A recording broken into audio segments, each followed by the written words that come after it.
All right, we are back. Welcome to another edition of Don't Shoot the Messenger podcast. We got a lot to talk about. So we're going to change the subject here. We're going to change the matter because usually, we talk sports, but it's a lot going on. And shouts out to our brother, the Ruck Report, because he wanted to talk about this a while ago. But we try to keep everybody away from it. We wanted to keep it positive. But with what's going on today, we have to talk about the climate. One thing that I will say is that what we pride ourselves on is being real, is being truthful, and also giving the people what they want. The show is one about the inequalities in sports, but also we also have a voice. And being that we have a platform, we want to talk about what's going on. With sports not being on, we have a duty to say this is what we need to talk about. And Mm-hmm. again, our good brother, the Rock Report, he said, "Yo, we need to talk about this."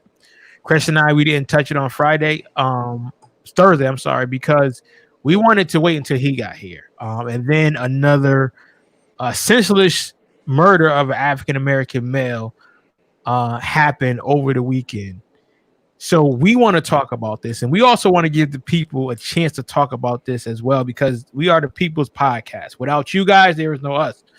So we want y'all to chime in today. We want y'all to talk about how y'all feel. What can we do? Some solutions, but also use this time to reflect and how you can become a better person. So with that being said, Ruck, man, over the weekend it was definitely a tragic situation. Tragic situation Mm-hmm. in Atlanta. Like your second home, if you will. What is your thoughts on everything, man? What is your take on this? My take on it is again a bevy of different emotions.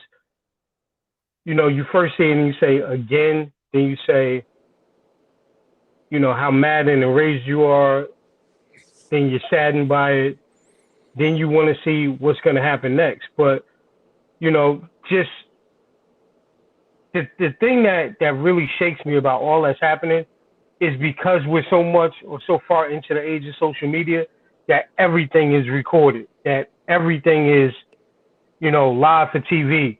So to see that whole situation transpire, everybody, I'm assuming everybody has now seen what happened to Rayshard Brooks in Atlanta.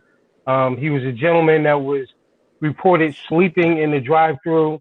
Um, so while he was sleeping in the drive-through, he was holding up the line. Patrons are getting upset. The police were called. The police show up to the scene. By this time, he had pulled over into a parking spot and was there. When the police get to the scene, they started questioning him. Of course, you can see in every video that was shown he was under the influence of alcohol. He admittedly said that he had a couple of drinks that night. Hmm. But the most disturbing thing about the whole video was the fact that throughout their interaction, which some people have noted it as being 20 minutes long, some people are saying it was maybe 30 minutes long. Of course, the video was not that long, but in the video snippets that I have seen, he said on a number of occasions, yes, I did have 1.5 drinks. Yes, Uh-huh. I can walk home. I will park this car right here. I will do what I need to do and just walk home. I don't want to be in violation of anything that you guys say to me. He didn't have a weapon. He agreed to a search of his person. He agreed to a breathalyzer. And the thing that really strikes me about it is if police officers are saying that they're enacting an investigation, right? If they're questioning him about being under the influence, if they're saying things like, it's dangerous to drink and drive, but yet the man's car is parked 5 feet away Hmm. from him, right? If he's telling you that he wants to walk home, for what reason would it be to detain this man, right? What would be the cause? So and I saw a post earlier by somebody that said, he was wrong for drinking and driving, doing this, doing that, whatever. Like I get that, But for the situation to end how it ended, how did it get that far and for what reason? Why would you not let the man walk home? You know, what did you think was going to happen when you're trying to put handcuffs on somebody like that, right? In the climate that we're in, you don't think that he was fearful at all?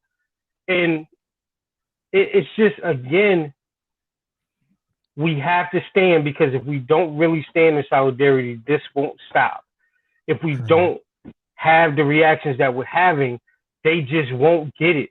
It won't reach them the way that it needs to reach them.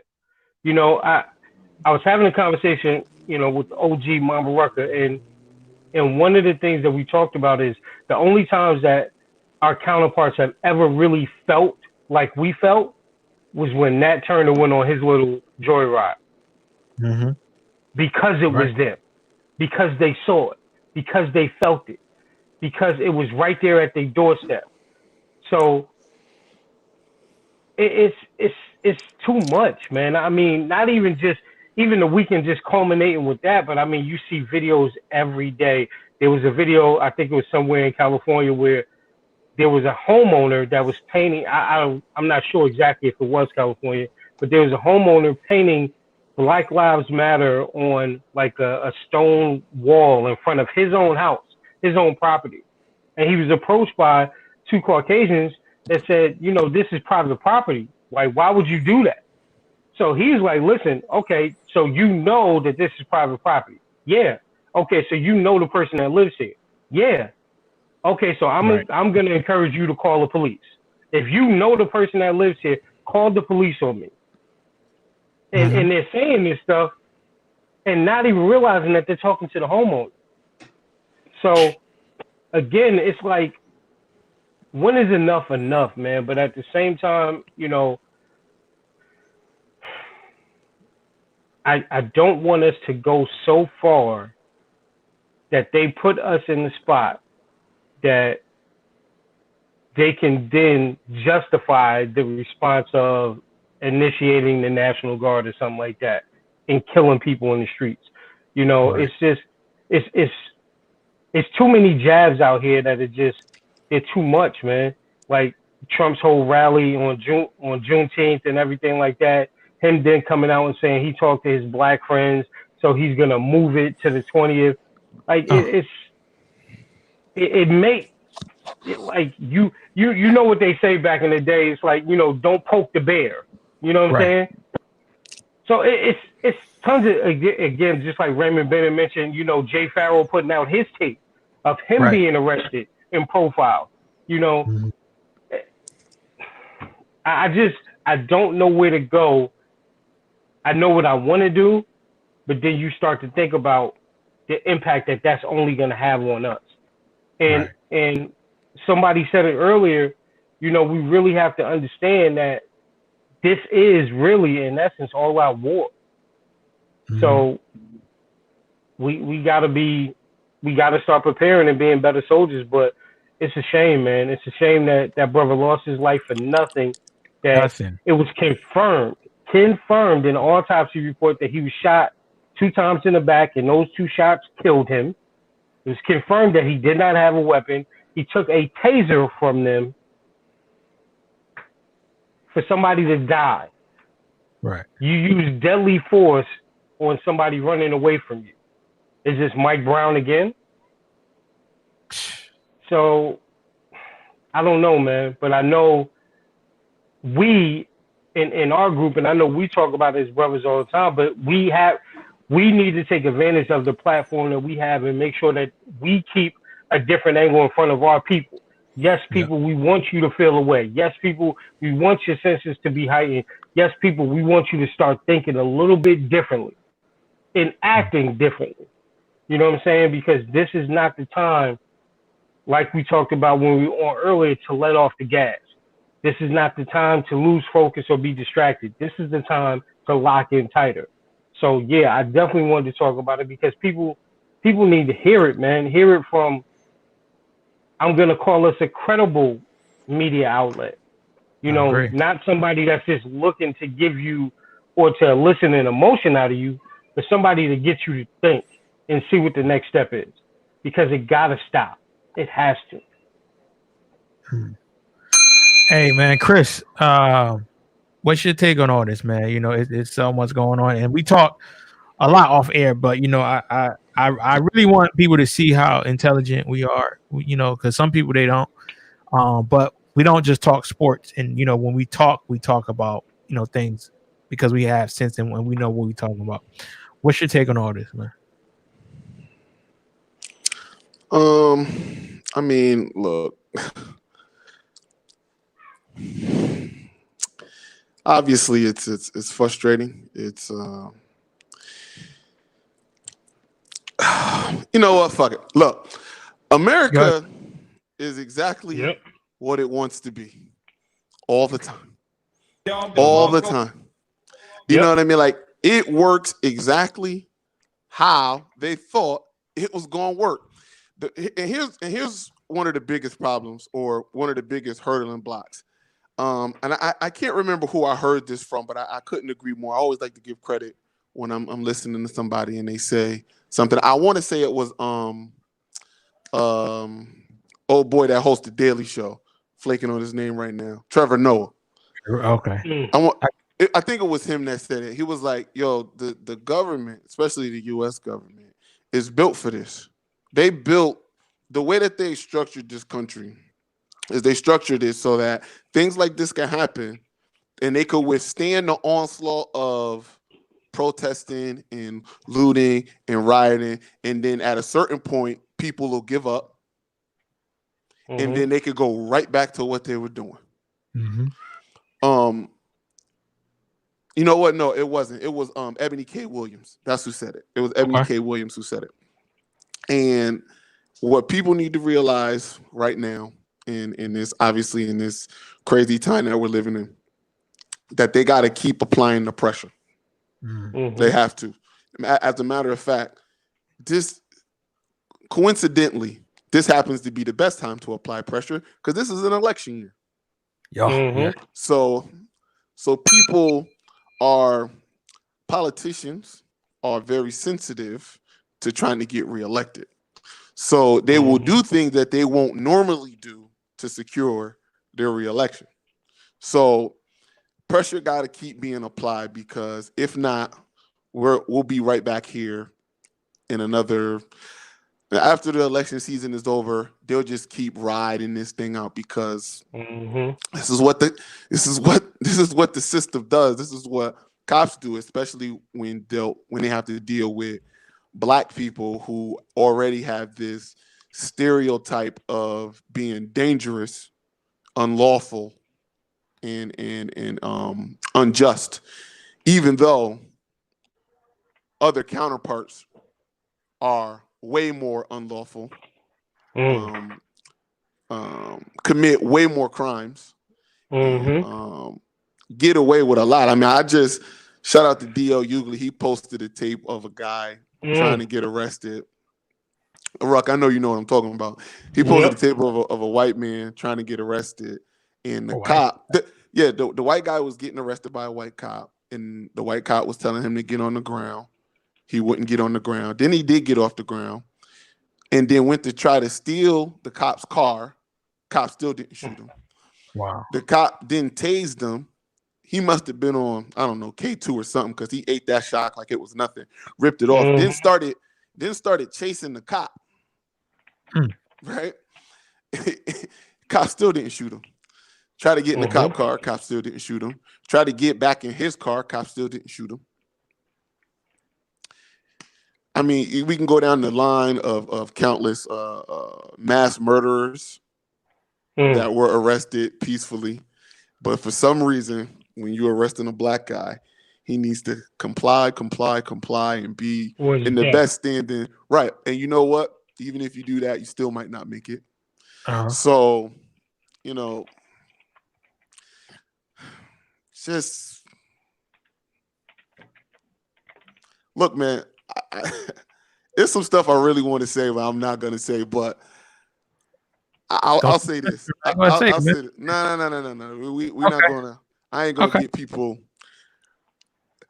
Riled up. stuff we'll talk about off that. Anyway, look, I'll just say this as my closing statement.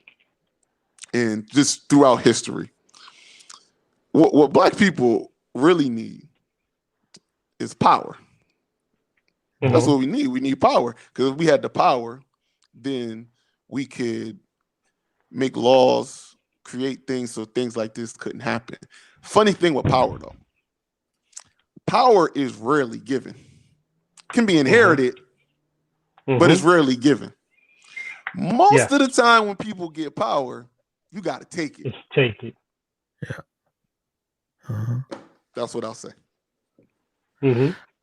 Absolutely. I mean, you know what you're saying, and you know some of these comments. You know, again, shouts out to everyone for tuning in. You know, and people commenting. You know, Larry Love, Ryan O'Brien, Raymond Bennett, Jim.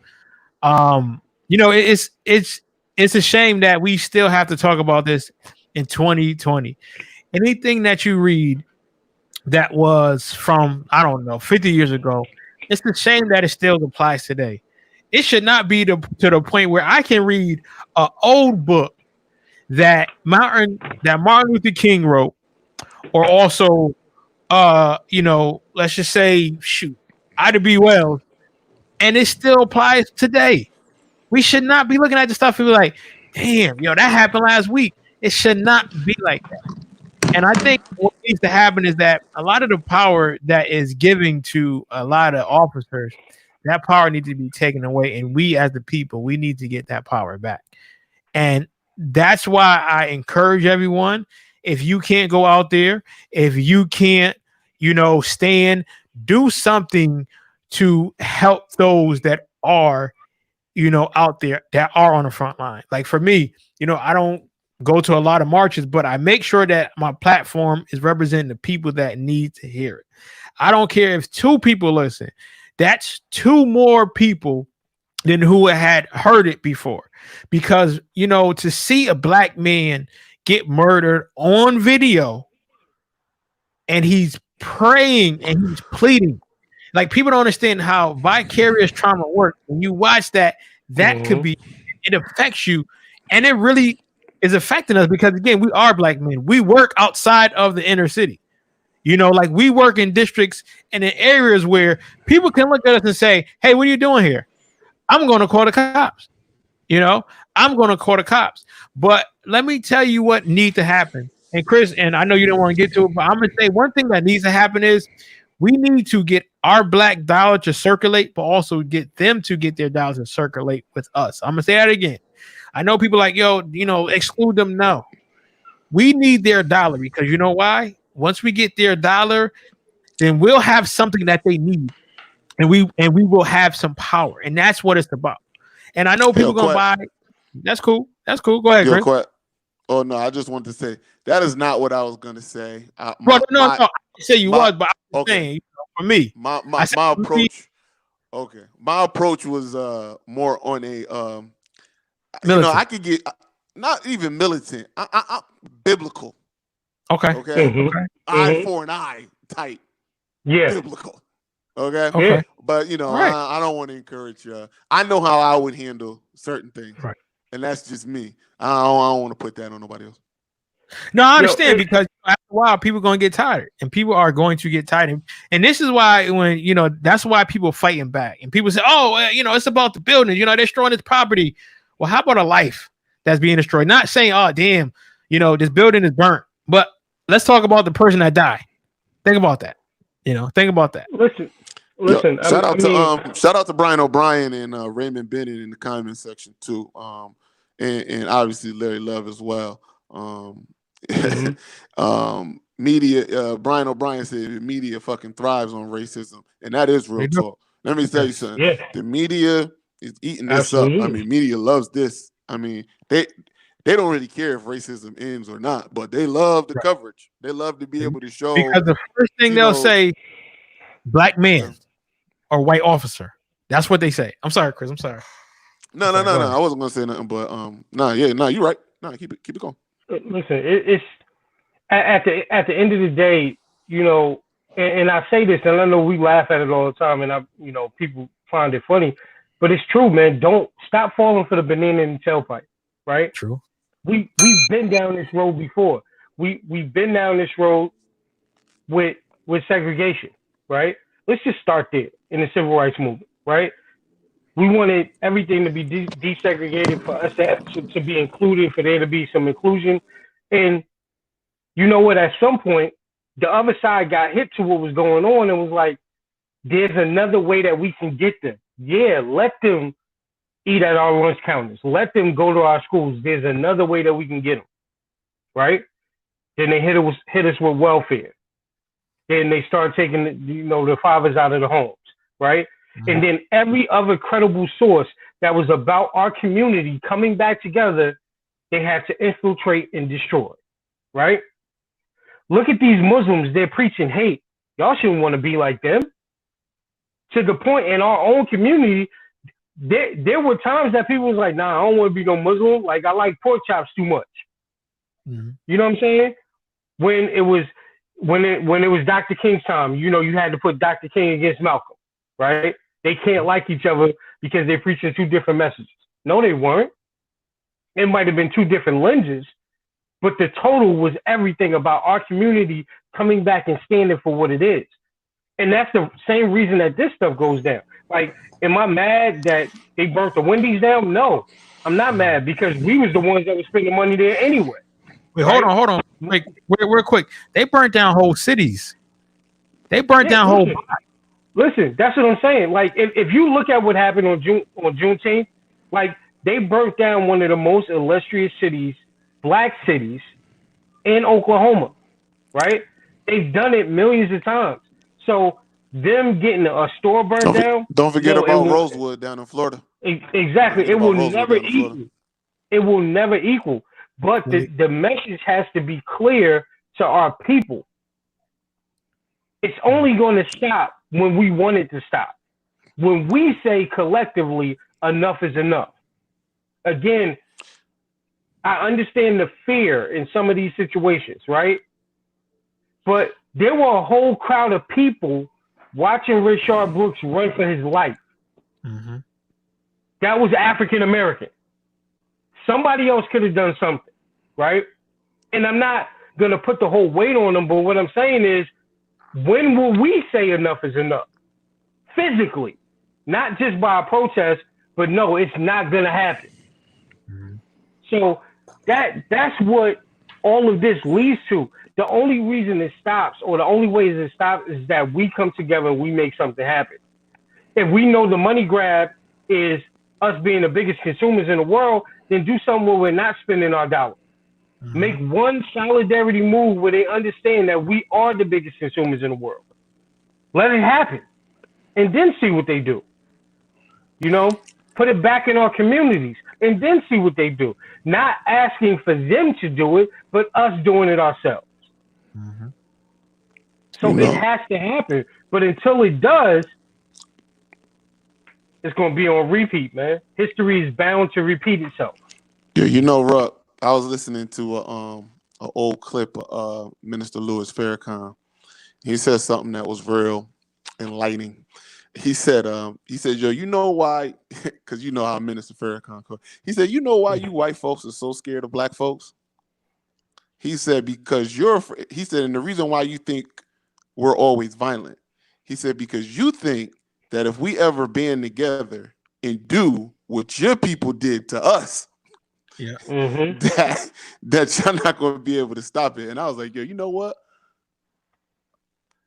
I got to agree with that, man. I think that's where the fear comes from, because a lot of it is fear. A lot of the stuff that happened is fear. You're fearful that a black man is going to do something. And I think it's not the fear of the black man. It's the fear of your own guilt that, man, if they ever try and go for revenge, which we are old, mm-hmm. like I said, eye for an eye, that, it wouldn't be nothing. It wouldn't be nothing they could do. It wouldn't be nothing they could do. And I think that's why they try to keep black people in their place. I think that's why police officers try to assert so much dominance over black people, not white people. You're not afraid. Hey, they in it together. But the black people, it feels like the cops always got a different agenda when it comes to dealing with black people when they get arrested than they do with white people when they get arrested. And that's all black people want. We just want to, I want to get arrested or get pulled over and be like a white guy. That's what I want, but I know I can't do that because I might get shot. I probably will get shot. No, I'll definitely get shot. Mm-hmm. Rob Davis, shouts out to Rob Davis. He had posed a question. He said that an old man said he said an old man told me today, until we love and respect ourselves, no one else will. Does that make sense? No. I mean, I don't know what y'all was gonna say, but I'll just say it. No, don't make no sense. I mean, again, what are you talking about? Go ahead. I'm sorry. I see. That's the thing I don't like. Look, black people don't like black people. The crimes and killings that are committed, you kill and commit crimes of who you in close proximity to. There we go. You know what I mean? Like, say that again. What you said? I say, you kill and commit crimes to who you're in close proximity to. So, let me tell you something. There's crimes and killings in white neighborhoods, in rich white neighborhoods. Mm-hmm. Is it white on white crime?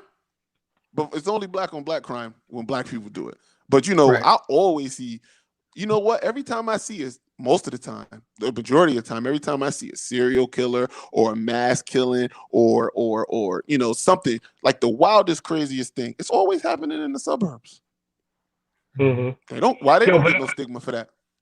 Yeah, but I feel like he's talking about something different. No, I'm talking about the old dude saying until we love ourselves. I love y'all. I love my black people. What are you talking about? Loving somebody and trying to catch a lick is two different things. Yeah. But I think this, right? The one thing that we don't do is we don't have a true value of ourselves in the people that look like us around us, right?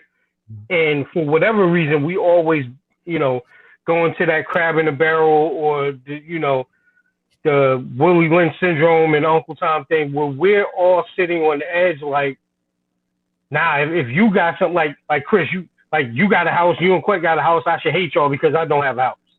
You know what I'm saying?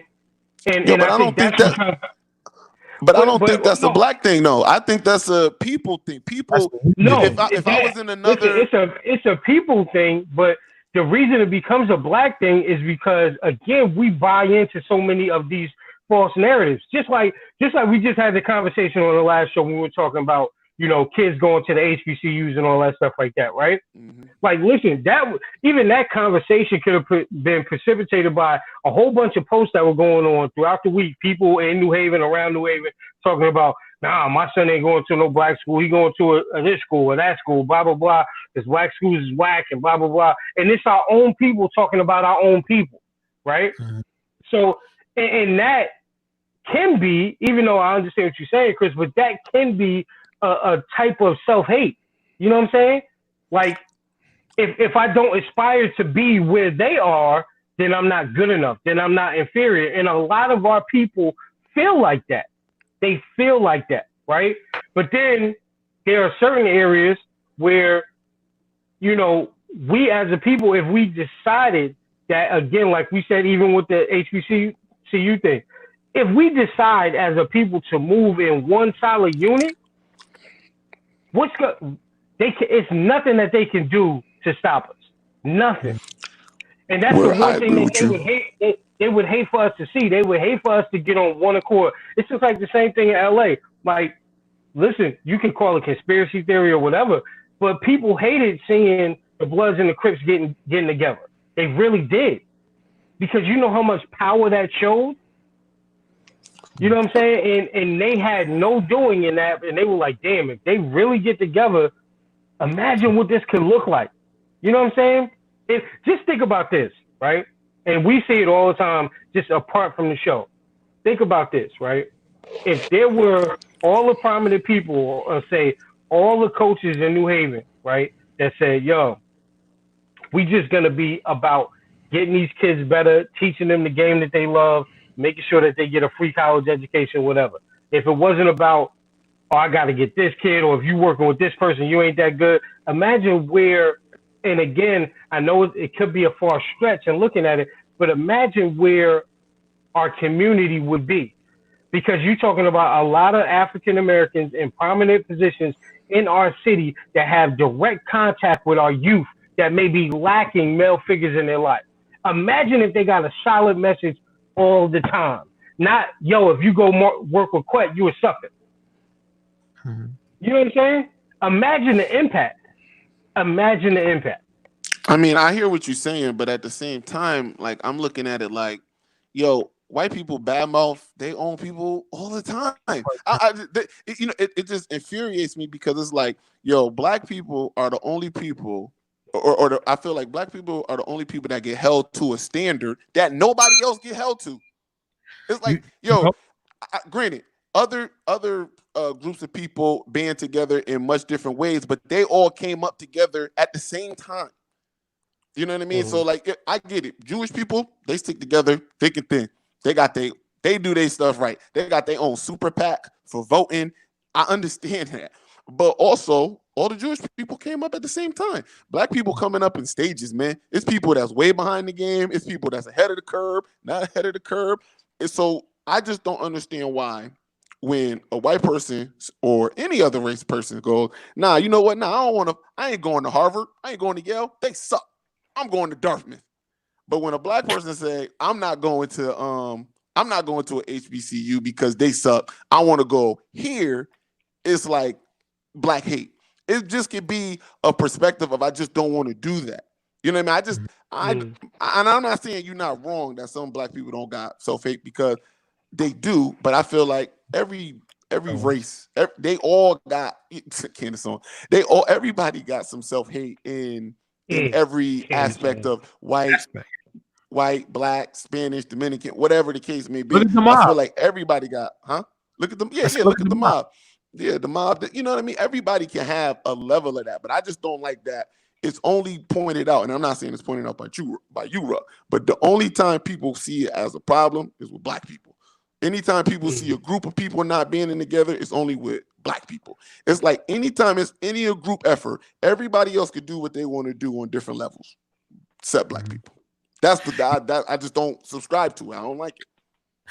So I had wanted to get to Larry Love point, and he made a good point. I was going to say, the reason why we don't talk about these things, like when white people do this to other white people, because laws get created. We live in Connecticut where God rest their soul, the Cheshire murders. When that happened, you could not breathe in the state of Connecticut. You can't, even if you were getting out for a petty crime, you still got locked up because of what happened. And it happened to two white males now. Again, this isn't crime we're talking about, like where black people kicked in the door, home invasion. These things happen, and it was two white males. And you know what they got?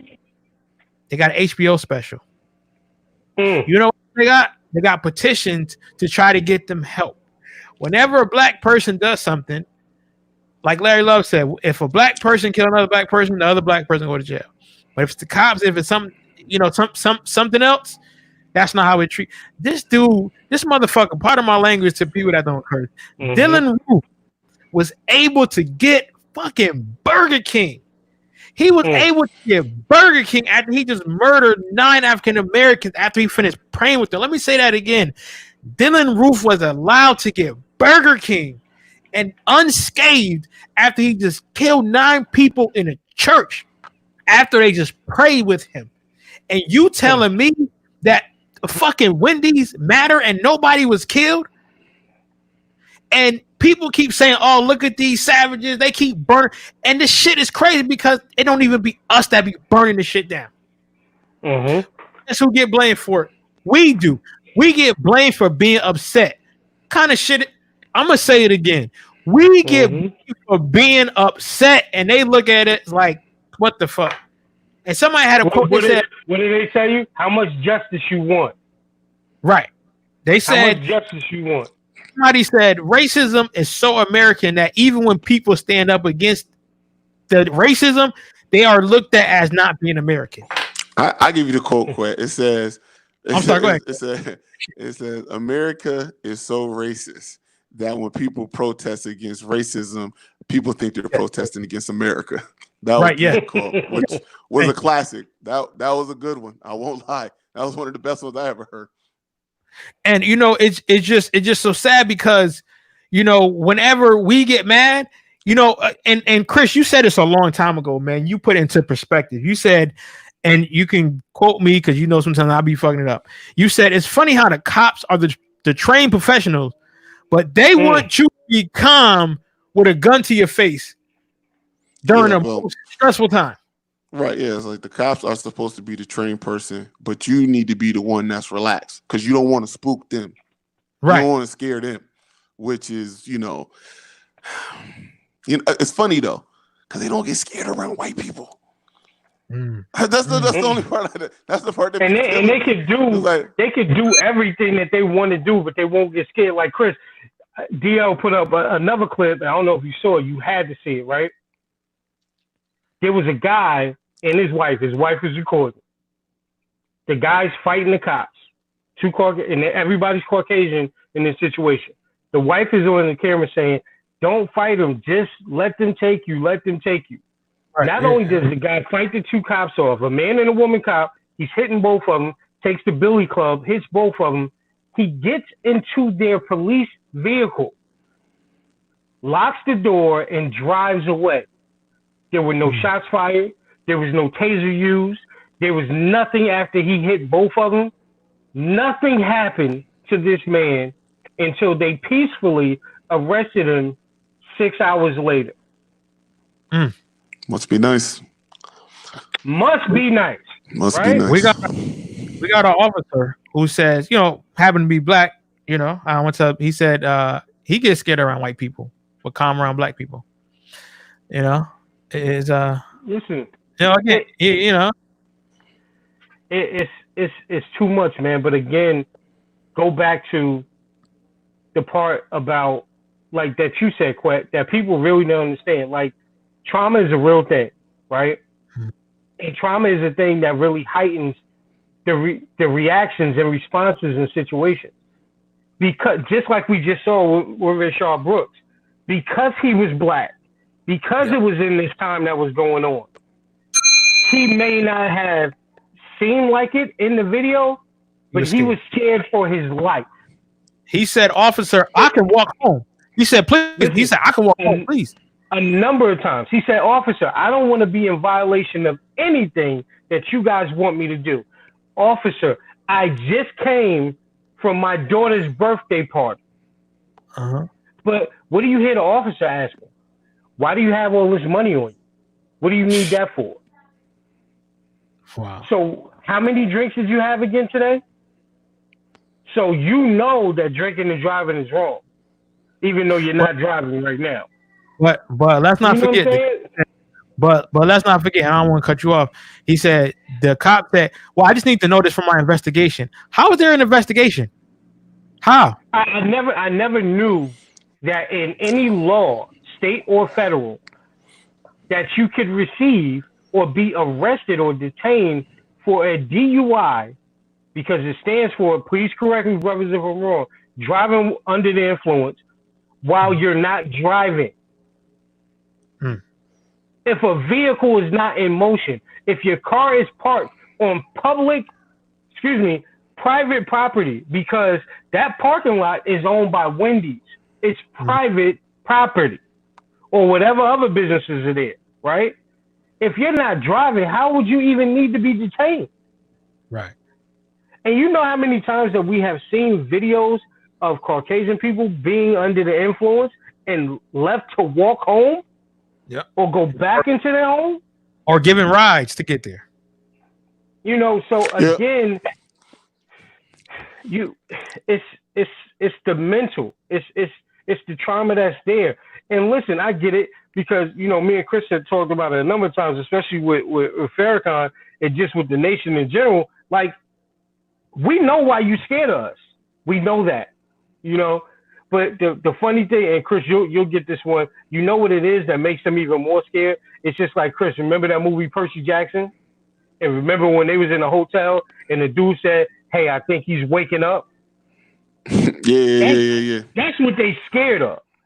Because if I get woke and allow other people to wake up with me and have a real sense of understanding of what I need to do next, that's the scariest thing in the world. Minister Farrakhan said the same thing. The most thing that they fear in this world is an evolved mind. Mm-hmm. If you are a thinking man, you scared a mess out of them. Because these Negroes in the street that they know just pop off, they know how to deal with us. I'm going to kill you. Hey, Chris, man, what you got to say? I'm only gonna step here for a few more minutes, man, because I'm getting pissed thinking about it. You know, it is exhausting. It is exhausting. Yeah, I was about to say, shout out to Raymond Bennett, man. It's exhausting being black. You know, it's exhausting having to worry about things that you shouldn't have to worry about. But if you black, you better worry about them. Man, I don't know, Quet, man. I mean, what you want me to say, man? Honestly, you know, it ain't really much more you can say. You know what I mean? It's like, yo, it's a. Let me tell you what, though. I'm gonna tell you this. It's a rage that's bubbling in America right now, especially Black America. There is a rage that's bubbling, and I'm telling you, it is at a tipping point, man. I'm telling you, I don't know if y'all feel it. I know I feel it. Every time I see another video, again, I wasn't born in the 60s. I know Ruck was, but I wasn't born in the 60s. Look good, though. But I'm telling you right now, as I look on social media, as I talk to other Black people, friends, man, it is getting to a point, man, where it's about to be a big fight. Man, and I'm telling you, a real fight. The marches and the protesting, I'm telling you, man, government, America, keep fucking around, man. Yeah. Keep fucking around. I don't know, yo, this ain't the time. This is not the time. And it's a lot. Let me tell you something. It's a lot of support for it. How many times a lot of support in the face before somebody say, "Fuck that, I'm not getting punched in the face no more"? How many times can you stab in the back before somebody say, "Yo, I'm taking a stand"? How many Black mothers? Shouts out to my girl T Reed who's on a check-in. Could you every time your sons go out, you think, are they gonna make it back alive? Did I teach them enough to say what to say when the cops come? Like, we shouldn't think about that. When you leave the house, what only thing you should think about is keys, phone, wallet. That's it. But we think now. Okay, mask. Yeah, mask. That's true. But we should be thinking about, okay, like you said, mask, keys, cell phone, and wallet. We shouldn't think about, okay, well, I should be driving 50 because this is a 50, or I gotta look back, I gotta stop. We shouldn't be thinking about that. We should just be able to just drive, put our music on and drive. We can't. I'm gonna tell you, I'm gonna be God's so honest. Even when I listen to rap and I hear like a whoop whoop, I always jump and look around. Because I'm like, what did I? And the first question, we should not be fucking asking, what did I do when a cop is behind us? Knowing damn well we just paid our car insurance. Knowing damn well our car is registered. We should not be saying, what did I do if I wasn't doing anything? Yo, hold on. Shout out to Raymond Bennett, because fam, this got me thinking about The Dark Knight so much, so often. I be like, only thing I'm telling you right now, listen, do what you got to do in this world. But if a Bane popped up on our side, I'm with him. Fam. I'm with him. If somebody's just like, take the stadium down and everything. But here's the other thing, which I think makes it even more dangerous, right? Which makes it more dangerous is not only is there rage bubbling, right? But now, I think, and finally now, the tolerance level for all of it is changing. I don't know if your brother saying, I'm sure you did, but even the Hispanic young lady that was on earlier this week talking about she hate Black people and calling us the N-word. Oh, the one that got stop sign. The the girl one from that Party got mad. City. Yeah, I seen it. She got Yeah, fired from Party City. What you risking yeah, your job at like Party City for? Honestly. yo, but here's the thing, right? And this is where everything is moving. If and this is what black people are now saying. If you're not with us, you truly are against us. Yeah. So it's time out for the Africans that may look at us differently. It's time out for Haitians and Jamaicans that may look at us differently. It's time out for Dominicans and Puerto Ricans and Colombians that may look at us differently. Y'all better get the understanding that your skin is our color too. Mm-hmm. So if you're not standing with us, there's not a lot of there's no patience for that right now. There's no toleration for any of that right now. So you gotta understand what line of defense that you want and get there, because this doesn't only affect us. They look at y'all the same way. Y'all, the laws apply to y'all too. The same way. Like, you think it's funny, I know dude be putting the Dominican dude or Colombian dude that be like, what happened? What happened? When the police can stop them, okay. Think they ain't gonna look at you like they look at me. Mm-hmm. And see what happened. Still So niggas. it's changing. It's changing. It's going to be something. But like Chris said, we are at a tipping point. We really are. Mhm. And I would hate to see what this would look like if Trump or anybody else similar to that wins any solid election in any state. It's gonna go over the top. Yeah. Yeah. Shouts out Well, to yo, look, I wouldn't. You know what? Nah, I'm not gonna talk about them. But I ain't listen, gonna talk about them. we're We'll gonna talk about that off air. yeah, listen, we're gonna talk about it, man. We'll come back next week with that. Go vote. Yeah. Go vote. Go That's vote. all I'm saying. Go You know, vote. Go that's- vote. we try to keep it sports, but sometimes we gotta deviate from that and you gotta talk about the real. And I think I'm telling you, I'm not even playing. I told my lady, I said, let something happen to someone close to me. Not even close to me. I said, but if I see something and it's in my I don't know how much more I could take of this shit. I don't know, because I'm ready to go out. I'm so serious. My life insurance is good. The kid's gonna be taken care of. House gonna be paid.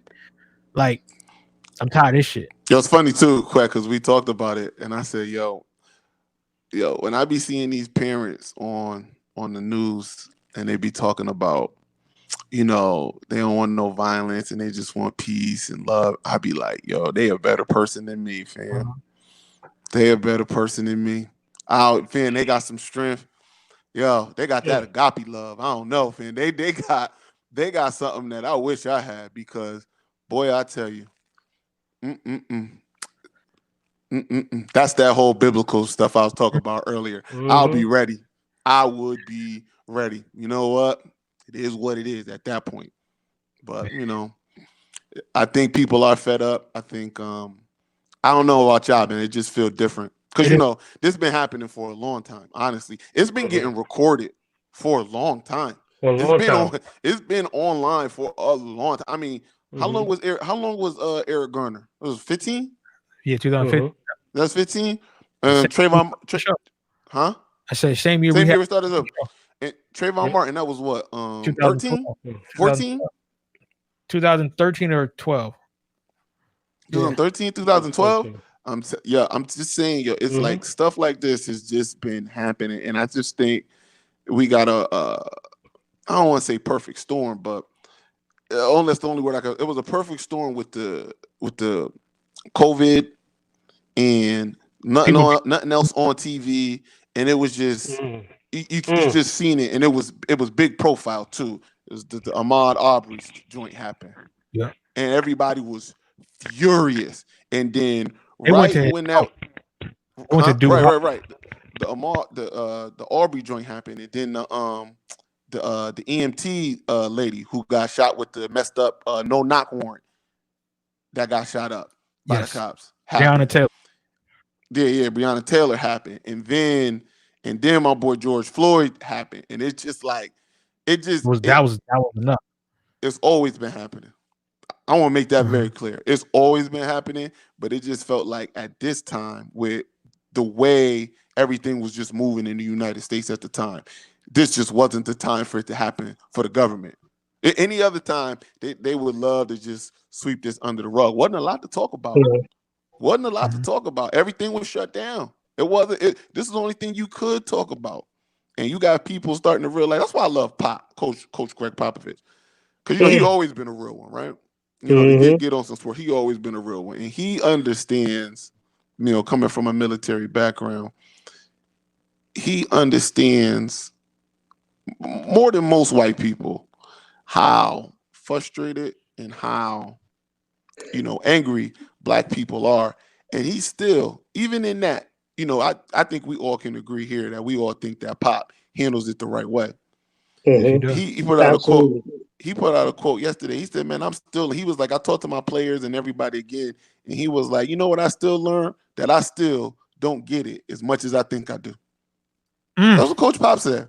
He said, "I still don't get it as much as I think I do." Wow. Listen, fella. Again, I just want to thank everybody who tuned in.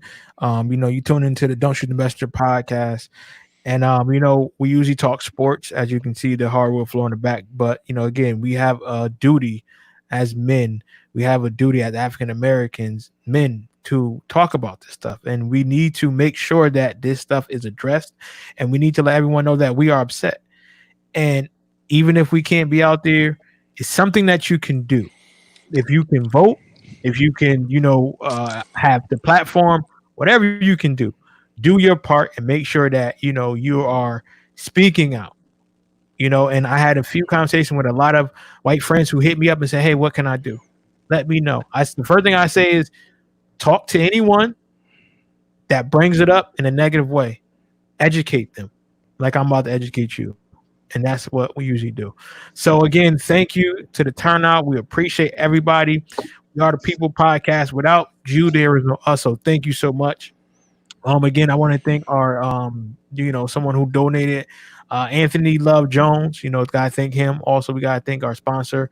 Uncle Juan was on, the check-in 94.3 WYBC. The rhythm of the city.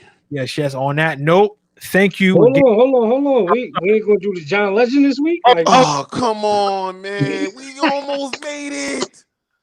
We almost made it. Go ahead, Ruck. What you got? Nah, man. Listen, you cannot do the John Legend act. Okay, I won't. Okay. Well, all right, so let's get up out of here. I do want to say this real quick, man. Just, so we can have our say word moment for this episode, man. Listen, people, in this time and everything that we talk about, understand this. You can only change the things that you're no longer willing to tolerate. You can only change the things that you are no longer willing to tolerate.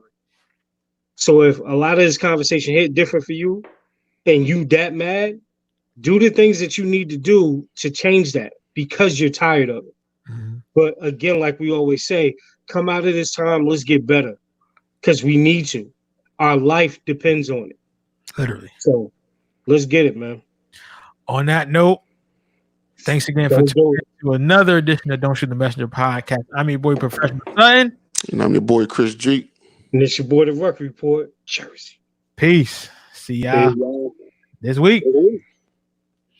One day, when the it will be ours. It will be ours. Let me tell you something. I hate niggas like you. We will be sure. Be sure. Hey, yo, Chris. Yeah, I can't with this guy, yo. I can't with this guy, yo. Oh my goodness. Hands to the